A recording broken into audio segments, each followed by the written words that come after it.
ओम श्री सद्गुरुदेवाय नमो नमः। सभी भाई बहनों को मेरा नमस्कार स्वीकार हो। तो देखिए, टाइटल तो आपने पढ़ ही लिया होगा। इसमें चुनौती दी गई है दुनिया के समस्त मजहबों को कि इसके टक्कर की बात वे अपने मजहब से निकाल करके हमें बताएं। तो सुने, संसार का कोई भी मजहब यह बात स्वीकार नहीं करता कि संसार में एक ही वस्तु परिपूर्ण है। कोई परमाणु की चर्चा करेंगे, जैसे नैयायिक वैशेषिक हैं। कोई कर्म की चर्चा करेंगे, कोई प्रकृति के परिणाम की चर्चा करेंगे, कोई विकार की चर्चा करेंगे। ये लोग जीव की अलग व्याख्या करेंगे और ईश्वर की अलग व्याख्या करेंगे। कोई ईश्वर को मानेगा और जीव को नहीं मानेगा, और कोई जीव को मानेगा परंतु ईश्वर को नहीं मानेगा, तथा कोई जीव ईश्वर को मानेगा और जगत को नहीं मानेगा। परंतु हमारा जो सनातन धर्म है उसकी गति बड़ी ही निराली है। देखिए, श्रीमद् भगवद गीता का श्लोक संख्या 4वां अध्याय 9 का है। मया ततम् इदं सर्वं जगत अव्यक्त मूर्तिना मतस्थानि सर्वभूतानि न च अहं तेषु अवस्थितः न च मतस्थानि भूतानि पश्य मे योगं महेश्वरम् भूतभृत् न च भूतस्थो ममात्मा भूत भावनः। चुनौती है दुनिया के सब मजहबों को, इसके टक्कर की बात वे अपने मजहब की व्याख्या में से निकाल कर बता दें। हमने बचपन में एक पुस्तक पढ़ी थी, धार्मिक इतिवृत्त। उसमें 100-125 मजहबों के सिद्धांत और उनकी साधना और उनके धर्म की प्रक्रिया सब लिखी गई थी। मैंने ईश्वर कृपा से उसको कई बार पढ़ा और उसकी कई बातें मुझे याद भी हो गईं। तो यह बात मैं बहुत प्रामाणिक रूप से आपको कहता हूँ कि जो लोग जगत, जीव और ईश्वर की व्याख्या छोड़कर कि अरे चाहे जो होए से होए, दुनिया जो होए सो होए, जीव जो होए सो होए, ईश्वर जो होए सो होए, माने व्याख्या करने से कतराते हैं, व्याख्या करने से दूर भागते हैं, अर्थात अज्ञान को पालते हैं। अतः जिस धर्म में जीव, जगत, ईश्वर की व्याख्या नहीं मिलती है वह धर्म तो अज्ञान का रक्षक है, पालक है। वह कहता है कि तुम्हारी बुद्धि में अज्ञान रहता है तो रहने दो। तो धर्म वह होता है जो हमारे जीवन में अज्ञान अंधकार को रहने ही नहीं देता। अब देखो जगत की व्याख्या। मया ततम् इदं सर्वं जगत, इदम कहकर भगवान को संतोष नहीं हुआ कि यह जगत। उन्होंने तो सर्वम जगत कह दिया, माने यह सारी दुनिया। सर्व का अर्थ ही चलने फिरने वाला होता है और जगत का अर्थ भी चलने फिरने वाला ही है। गम धातु से जगत शब्द बनता है। गच्छत इति जगत, जो चल रहा है, आ रहा है, जा रहा है। हम गंगा जी के किनारे जाकर बैठते थे तो मालूम पड़ता था कि यह वही गंगा है और यह चट्टान यहाँ पड़ी है। जैसे कल जल छलक रहा था वैसे आज भी छलक रहा है और हम उसी गंगा को देख रहे हैं। पर कल वाली गंगा तो महाराज कोसों दूर चली गई। अच्छा, एक बात सोचें, दिया जलता है न, लोग कहते हैं कि वही रोशनी है जो हमने घंटे भर पहले जलाई थी। अरे घंटे भर में तो वह रोशनी न जाने कहाँ चली गई, नई नई रोशनी बनती जा रही है। अच्छा, यह आपके बल्ब में जो बिजली का यानी कि यह आपके बल्ब में जो बिजली दिख रही है, यह ज्यों की त्यों रहे तो आपका बिजली का बिल कैसे आएगा? बिजली नई नई आती जाती है और पुरानी पुरानी खर्च होती जाती है, पर मालूम पड़ता है कि वही बल्ब है जो शाम को जला था। इसी का नाम है भ्रम। तो यह जगत और सब का सब जगत, इसमें कोई ऐसी भी चीज है जो एक है, अद्वय है और न बदलती है? आपने विचार किया होगा कि इस पूरे जगत में ये पूरा जगत बदलता है, लेकिन इसमें एक चीज ऐसी है जो अद्वितीय है, एक है और बदलती नहीं है। वह क्या है? तो हमारे श्री कृष्ण भगवान ने छाती ठोक कर कह दिया, मया ततम इदम सर्वम जगत। पहले बोले कि ये न सर्वम इदम ततम, जो सारी दुनिया रूप कपड़े का ताना बाना है वह तत्शब्द का अर्थ है, अर्थात तत्शब्द का अर्थ होता है कपड़े का ताना बाना। बोले कि मैं ही सूत हूँ। देखो, ईश्वर प्रकृति क्या है? यह जो नायलॉन का गत्ता आता है ना, वह गत्ते की तरह ही मालूम पड़ता है।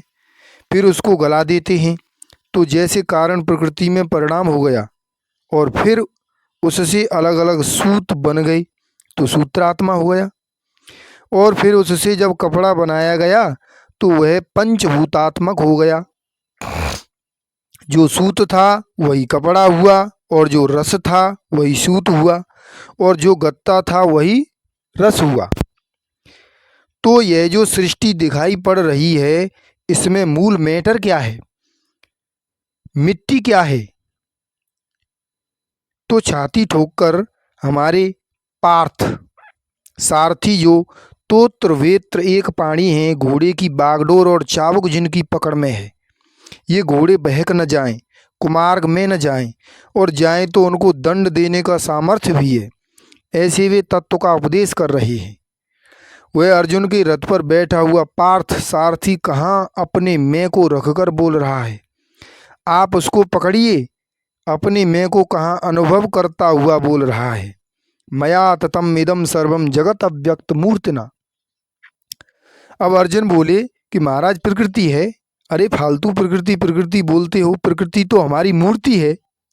भगवान बोले वह तो हमारा मॉडल है। जब कोई अमूर्त वस्तु मूर्त होती है तो चेतन की मूर्छा का नाम ही मूर्ति है। समझें कि जब कोई अमूर्त वस्तु मूर्त हो तो उसी को मूर्ति कहते हैं, अर्थात चेतन की मूर्छा का नाम ही मूर्ति है। इस दुनिया में जो कुछ दिख रहा है ये सब चेतन है, लेकिन ये मूर्छित अवस्था में पड़ा है, इसलिए ये मूर्त रूप है। चेतन जब मूर्छित हो जाता है तो वह दृश्य हो जाता है। तो चेतन की मूर्छा का नाम ही मूर्ति है। मूर्छत इति मूर्ति है, जिसमें मूर्छा है उसी को मूर्ति बोलते हैं। वह दृश्य होती है तो उसमें बेहोशी आ जाती है, परंतु है वह किससे बनी हुई? भगवान बोलते हैं कि मुझसे बनी हुई है, इसलिए सदघन चिदघन आनंद घन है। यह अव्यक्त मूर्ति के लिए वेदांत दर्शन में सूत्र है, प्रकृतिश्च प्रतिज्ञा दृष्टांत अनुपरोधात। हमारे सिद्धांत में प्रकृति माने परमेश्वर ही है। प्रकृति और परमेश्वर दो तत्व नहीं हैं, जीव और ईश्वर दो तत्व नहीं हैं। जगत और ब्रह्म दो तत्व नहीं हैं, एक ही है। तो यह जो श्री कृष्ण आपको दर्शन दे रहे हैं, इनमें आपने ईश्वर तत्व का आदान किया है कि नहीं? अरे जहाँ देखो भाई ईश्वर को मिलाकर देखो, जो चीज़ देखो उसमें ईश्वर को भर दो और फिर देखो। देखो आपका आनंद कैसे बढ़ जाता है। एक बच्चा देखता है कंगन तो उस चमक को देखकर वह खुश होता है। और एक माँ देखती है कि अरे यह तो सोने का है, उसमें हीरे जड़े हुए हैं। तो हीरे और सोने की कीमत समझकर माँ खुश होती है। तो आप बच्चे की तरह श्री कृष्ण भगवान की शकल सूरत मत देखिए, उसमें जो सच्चिदानंद घन तत्व जो आकृति धारण कर प्रकट हुआ है, उस तत्व को देखिए, तब देखो कितना आनंद आता है। यही इसकी महिमा है।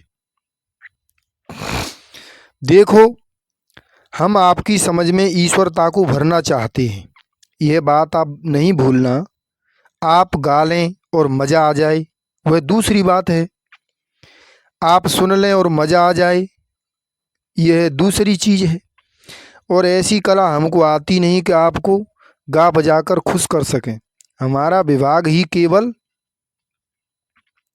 समझ को शुद्ध करने का है। जब समझ शुद्ध होगी तब वासना शुद्ध होगी। जिसको आप ठीक समझेंगे उसको चाहेंगे, और जब वासना शुद्ध होगी तब आपका चरित्र भी शुद्ध हो जाएगा। तो समझ की शुद्धि ही अंतःकरण की वासनाओं को कायदे में ले आती है, और कायदे में आई हुई जो वासनाएं हैं वे हमारे आचरण को शुद्ध कर देती हैं। तो चरित्र की शुद्धि होगी कब? जब आपका संकल्प, आपकी वासना शुद्ध होगी। और वासना संकल्प शुद्ध होंगे कब? जब आपकी समझ शुद्ध होगी। जानाति इच्छति करोति, पहले आदमी जानता है, फिर चाहता है और फिर करता है। अतः अंतःकरण शुद्ध करना हो तो चाहना शुद्ध कीजिए, और चाहना शुद्ध करना हो तो समझना शुद्ध कीजिए। ठीक समझेंगे तो ठीक चाहेंगे, और ठीक चाहेंगे तो ठीक करेंगे। इसलिए बुद्धि, संकल्प की शुद्धि और कर्म की शुद्धि, यह हमारा समझदारी का विभाग है। कर्मकांडी पंडित कहते हैं कि अच्छा करोगे तब अच्छा संकल्प उठेगा और तब अच्छी समझ आएगी। और भक्तों का विभाग इनसे भी दूसरा है। वे कहते हैं कि पहले अच्छा चाहो, ईश्वर चाहो, ईश्वर से प्रेम करो, तो कर्म भी शुद्ध हो जाएगा और समझ भी शुद्ध हो जाएगी। इस तरह ये तीन अलग अलग विभाग हैं। अच्छा जी, एक बात सुनो, आपको एक बात सुनावें कि एक बार मैं ध्यान कर रहा था। आप जानते ही हैं कि हम तो अंट संट कुछ जानते नहीं हैं। ध्यान में जो शास्त्रीय रूप है उसके अनुसार ध्यान कर रहे थे। तो हम ध्यान करने लगे कि प्रलय हो रहा है, धरती डूब रही है, जंगल डूब रहे हैं, गांव नगर सब पानी में डूब रहे हैं, एक समुद्र उमड़ रहा है। इसी को मृत्यु के द्वार पर नचिकेता का जाना बोलते हैं। मौत मौत मौत, प्रलय प्रलय प्रलय। बस धरती नहीं है, जंगल नहीं है, केवल समुद्र उमड़ रहा है। देखते देखते हमारा ध्यान वहाँ पहुँचा जहाँ एक ऊंचे टीले पर एक बड़का पेड़ बाकी रह जाता है। यह भी देखा कि एक महात्मा जटाधारी दाढ़ी वाला समुद्र में कभी डूबता और कभी उतर आता है। अब मैं उसी जगह पर हो गया, क्योंकि ध्यान में केवल ईश्वर ही ईश्वर नहीं चाहिए, मैं भी चाहिए। तो मैं उसकी जगह पर हो गया, और जब मैंने गौर से देखा तो बड़के पेड़ के एक पत्ते पर नन्हे से शिशु के रूप में सांवरे सलोने बाल मुकुंद शयन कर रहे हैं, और अपने पाँव का अंगूठा मुंह में डालकर चूस रहे हैं, किलकिला रहे हैं, अकेले मस्त हो रहे हैं। दूसरा तो कोई है ही नहीं। अब देखो, उस समय जो ध्यान में घटना घटित हुई उस पर आपका ध्यान खींचते हैं। देखते देखते हमारा मन गया कि ईश्वर तो सब जगह रहता है। बड़ में इतने लाखों पत्ते हैं और उनमें से एक पत्ते पर ईश्वर है, यह बात कैसे? तब मैंने क्या देखा कि बड़ के हर पत्ते पर बाल मुकुंद हैं। एक एक पत्ते का ऐसा दोना बन गया है, और उस पर बाल कृष्ण मंद मंद मुस्कुराते हुए अपने पाँव का अंगूठा पी रहे हैं। एक बाल मुकुंद, 10 बाल मुकुंद, 100 बाल मुकुंद, 1000 बाल मुकुंद, लाख बाल मुकुंद, पत्ते पत्ते पर बाल मुकुंद। अब मेरे मन में आया कि पत्ते पत्ते पर कृष्ण है, पर ईश्वर तो सब होता है। तो यह पेड़ क्या है, यह समुद्र क्या है, अब महाराज पेड़ पत्ता समुद्र सबका दिखना बंद होकर जैसे धूल के कण उड़ते हैं, ऐसे ही कृष्ण कृष्ण कृष्ण, कण कण में कृष्ण, अणु अणु में कृष्ण, हवा की झोंके झोंके में कृष्ण। न बड़का पेड़ था, न पत्ता था, न समुद्र था, न पहाड़ था, न दुनिया थी। बस जैसे भवंडर में धूल के कण उड़ते हैं, वैसे सारी सृष्टि में कृष्ण कृष्ण कृष्ण, हजार कृष्ण, लाख कृष्ण, करोड़ कृष्ण, अनगिनत कृष्ण। अब देखें मन क्या बोलता है कि कृष्ण तो एक ही है, यह अनेक कृष्ण कैसे? तो महाराज तुरंत आकृति का दिखना बंद हुआ और एक चिन्मय ज्ञान की ज्योति, ज्ञानात्मक प्रकाश रह गया। न समुद्र, न पहाड़, न जंगल, न पेड़, न ऋषि, न अलग अलग बाल मुकुंद, एक केवल सदघन चिदघन आनंद घन एकमात्र ज्योति, नाम रूप छूट गए। अब फिर प्रश्न उठा कि यह मालूम पड़ रहा है और हमको मालूम पड़ रहा है, तो यह और हम दो कैसे? अब चिद ज्योति का चिंतन हुआ महाराज कि अरे यह तो आत्म ज्योति ही है और प्रत्यक चैतन्य अभिन्न ब्रह्म है। न मैं है, न तू है, न यह है, न वह है, एक परमेश्वर का, मैं से अभिन्न परमेश्वर का यह सारा का सारा खेल है। थोड़ी देर के बाद फिर वही ज्योति मालूम पड़े और मैं, और फिर मालूम पड़े कि अरबों कृष्ण, फिर मालूम पड़े कि बड़ के पत्ते पत्ते पर कृष्ण, फिर मालूम पड़े कि एक ही पत्ते पर कृष्ण, और फिर वही समुद्र, वही टीला और वही पेड़ और वही मैं। तब मैंने यह जाना कि जो समुद्र देखा, पेड़ देखा, ऋषि देखा, वह सब क्या है? वह चिन्मय ज्योति ही सब के रूप में प्रकट हो रही है और सब उसी में लीन होता है। यह है अद्वितीय परमेश्वर। अच्छा, यह तो आपको मैंने एक प्रक्रिया सुनाई, अब श्लोक सुनाते हैं। मया ततम इदं सर्वं जगत व्यक्त मूर्तिना मतस्थानि सर्वभूतानि न च हम ते स्वस्थितः। भगवान ने जैसे अर्जुन के सामने एक हाथ में घोड़ों की बागडोर और चाबुक रखकर और एक हाथ उठाकर ऐसे ढंग से दिखाया कि अर्जुन देख ले, देख ले, जैसे कोई जादूगर उठकर खड़ा हो जाए और बोले कि देख ले झलक, पलक में खलक। अर्जुन ने पूछा कि क्या देखे महाराज? बोले कि 5 बात तुमको दिखाते हैं, आप गीता बाँच मत जाना।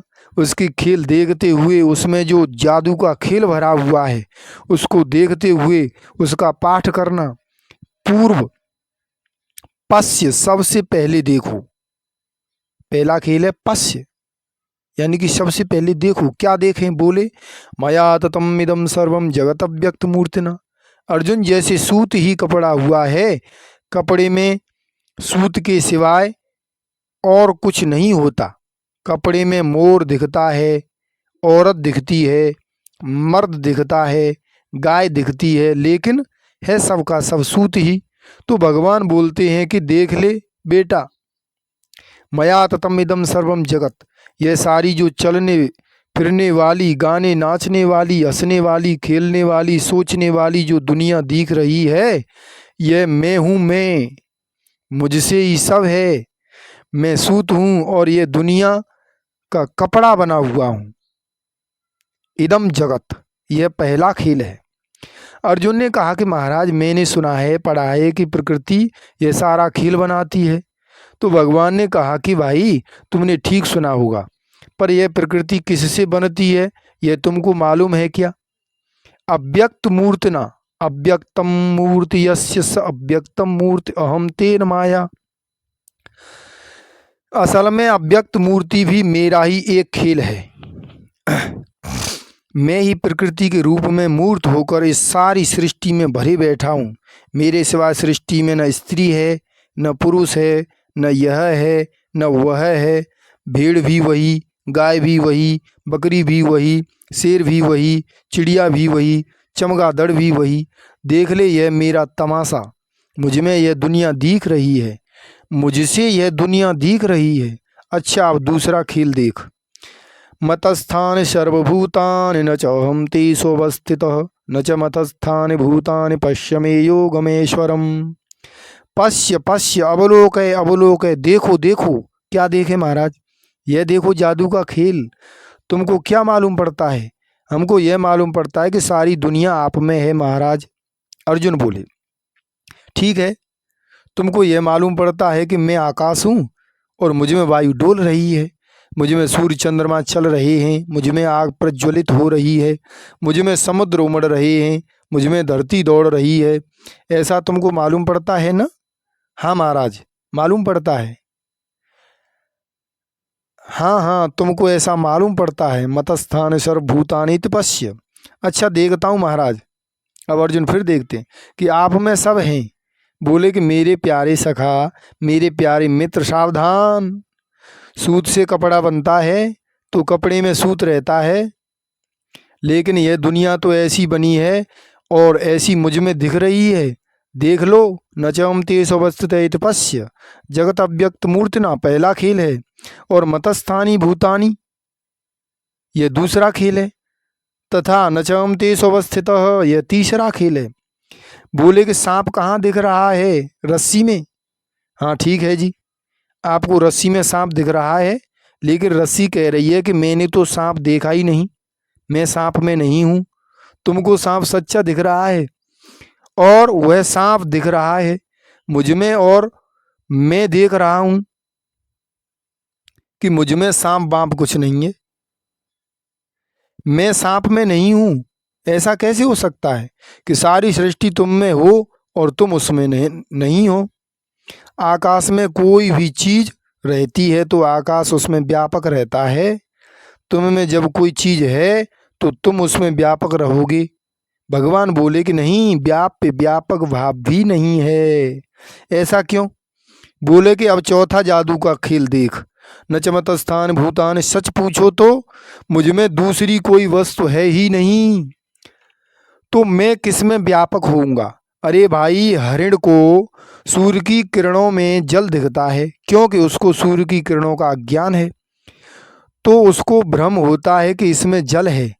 इसी प्रकार जीव की दृष्टि से, अविद्या की दृष्टि से ईश्वर में यह सारी सृष्टि मालूम पड़ती है, परंतु ईश्वर की दृष्टि से, पूर्णता की दृष्टि से ईश्वर में दूसरी कोई वस्तु नहीं है। न च मतस्थानि भूतानि इति पश्य, देखो मेरे अंदर यह जादू का खेल कि सब मुझ में दिखता है, परंतु मुझ में कोई दूसरी वस्तु है ही नहीं। एक ने कहा, हे आकाश, तुम मुझे नीला दिखते हो। आकाश ने कहा कि भाई मेरे, तुमको मैं नीला दिखता हूँ, यह तो सही है, परंतु मैं नीला हूँ नहीं, मुझ में नीलिमा है ही नहीं। आकाश तो निराकार है, उसमें नीलिमा कैसी होगी? तब इसका मतलब यह हुआ, देखो एक होती है अविद्या और एक होती है विद्या। जीव अविद्या से ग्रस्त है। हमारी आंख थोड़ी दूर तक देखती है। क्या आसमान को तुम्हारी आंख ने देखा? आसमान को तो नहीं देखा। तो पूरे आसमान को जब हमारी आंख नहीं देख पाती, आकाश का अज्ञान होता है, तब हमारी आंख उसको नीला देखती है। तो यह आंख की असमर्थता, आंख की अयोग्यता ही आकाश में नीलिमा दिखाती है। इसका नाम है अविद्या। और ईश्वर में है विद्या। क्या विद्या? ईश्वर अपने ज्ञान से देखता है कि मुझ में कोई दूसरी चीज नहीं है। तो नारायण विद्यावृत्ति से दिखता है कि परमात्मा में प्रपंच नहीं है, और अविद्यावृत्ति से दिखता है कि परमात्मा में प्रपंच है। परमात्मा का अज्ञान कहता है कि परमात्मा में दुनिया है, और परमात्मा का ज्ञान कहता है कि परमात्मा में दुनिया नहीं है। तो दोनों वृत्ति है। अस्ति संसार इति ऐसा वृत्ति, नास्ति संसार इति वृत्ति। भगवान में संसार है, यह भी एक वृत्ति है, व्यवहार है, मन का खेल है। और ये दुनिया भगवान में नहीं है, यह भी मन का एक खेल है। इसलिए इस अनिर्वचनीय वृत्ति के द्वारा जो है और नहीं बोला जाता है, वह अभी सच नहीं बोला गया। यह तो विद्या और अविद्या दोनों के विषय का अधिष्ठान है और दोनों वृत्ति का प्रकाशक है। और प्रकाशक, दृष्टा तथा अधिष्ठान ब्रह्म दोनों एक है, और उसकी दृष्टि से न है का कोई मतलब होता है और न नहीं का कोई मतलब होता है कहो तो नहीं है और नहीं कहो तो है, और है नहीं के बीच में जो कुछ है सो है। फिर आगे देखें, पश्चिमी योगम में स्वरम।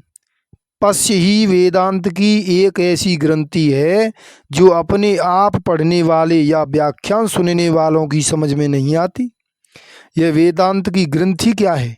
देखो, वेदांत में उपाधि अनादि है, माया अनादि है, माया उपाधिक ईश्वर अनादि है, और कार्य उपाधिक जीव भी अनादि है।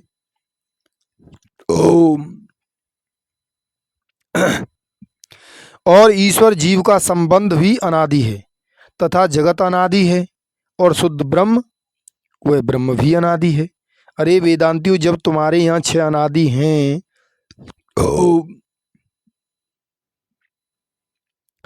तब तुम अपने को अद्वैती क्यों कहते हो? बोले कि नहीं, हम सर्ववादी नहीं हैं, पर 6 अनादि हैं ऐसा मानते हैं। क्यों? क्योंकि अनादि अनादि में भी फर्क है। ब्रह्म ज्ञान होने पर ब्रह्म अतिरिक्त अनादि पदार्थ प्रतीत होते हुए भी मिथ्या हो जाते हैं, और शुद्ध चित्त जो ब्रह्म है वह अनादि है और ज्ञान से मिथ्या नहीं होता, वही परमार्थ सत्य है। तो क्या हुआ कि जब ब्रह्म ज्ञान हो जाता है तो ईश्वर भी भासता है, जीव भी भासता है, माया भी भासती है, जगत भी भासता है, और इनका परस्पर संबंध भी भासता है, परंतु सत्य रूप से नहीं भासता, मिथ्या रूप से भासता है। और ब्रह्म तो अपना आत्मा ही है, उसका तो कभी अभान होता ही नहीं है, वह तो सबका भाषक है, सबका प्रकाशक है। अब फर्क क्या पड़ता है उस पर ध्यान खींचते हैं। देखो, जो लोग आत्मा को दुनिया से निराला असंग मानते हैं, उनको जब आत्मा का अनुभव होगा तब दुनिया भासेगी नहीं, माने व्यवहार का लोप हो गया। सांख्य या योग का दृष्टा जब समाधि लगाकर अपने स्वरूप में बैठेगा तब उसको दुनिया का भान नहीं होगा, और जब वह दुनिया में वृत्ति से तादात्म्यापन्न हो जाएगा तो अपने असंग कैवल्य का अनुभव नहीं होगा, वृत्ति टिकी नहीं।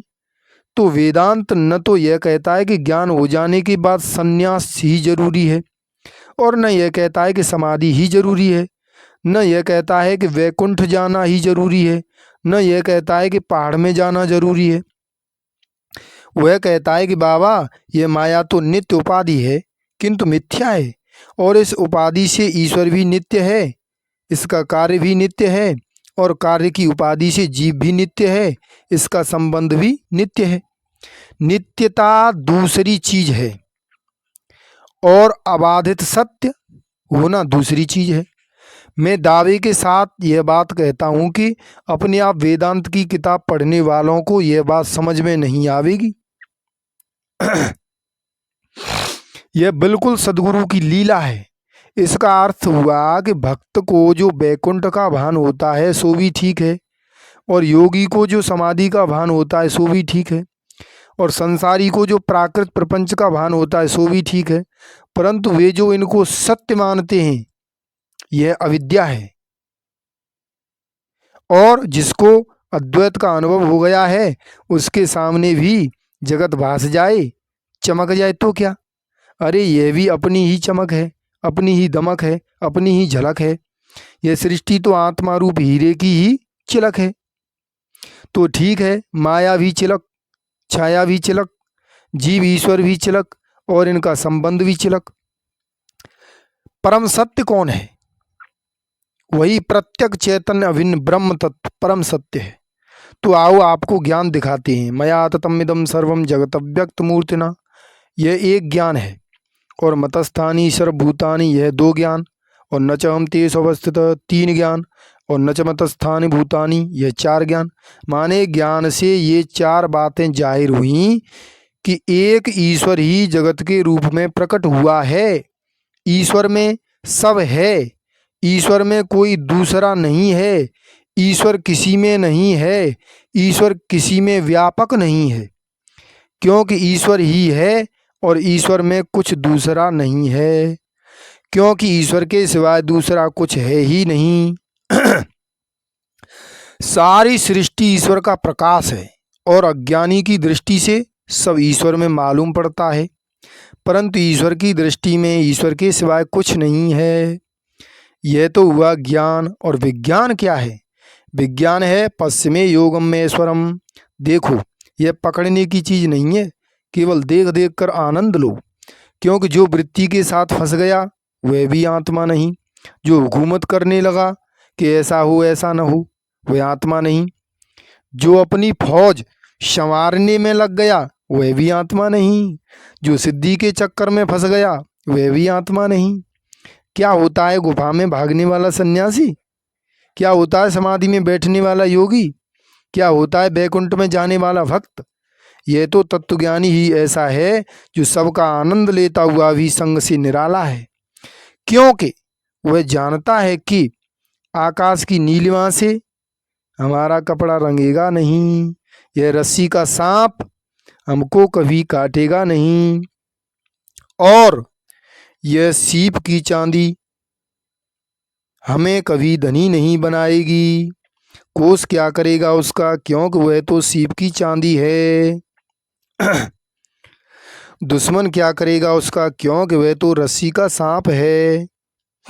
ब्रह्मज्ञानी बैकुंठ का लोभ किए बिना बैकुंठ को नहीं चाहता, और समाधि का लोभ किए बिना समाधि को नहीं चाहता है।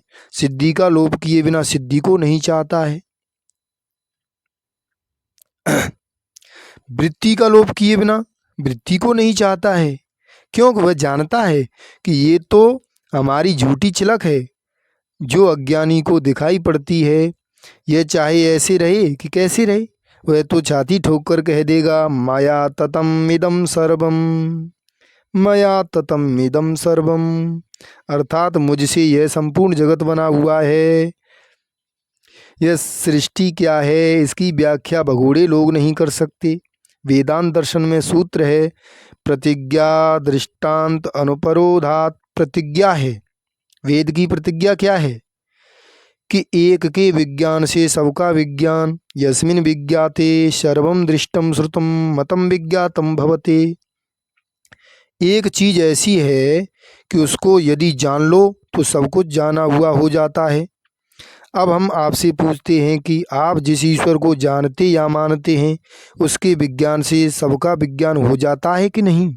बताओ। विचार करो, सोचो, स्मरण करो कि जिस ईश्वर का हमें अनुभव है उसके जान लेने से सब कुछ जाना हुआ हो गया है कि नहीं हुआ है? तो असंग दृष्टा के विज्ञान से तो वह जिसका दृष्टा है उस दृश्य का विज्ञान अलग होगा, परंतु वेद की प्रतिज्ञा यह है कि एक ही वस्तु है और उसी के विज्ञान से उसी के अनुभव से सबका अनुभव हो जाता है। यह अद्भुत है ना। आप लोग यह मत समझना कि स्वामी जी किसी के मजहब पर आक्षेप कर रहे हैं। हमारा अभिप्राय केवल वैदिक सिद्धांत को समझाने में है। एक के विज्ञान से सबका विज्ञान, इसमें दृष्टांत है कि सोने के विज्ञान से सोने में बनाए सब जेवरों की पहचान हो जाती है। हमारा मतलब सकल सूरत से नहीं है, सोने से है, स्वर्ण से है।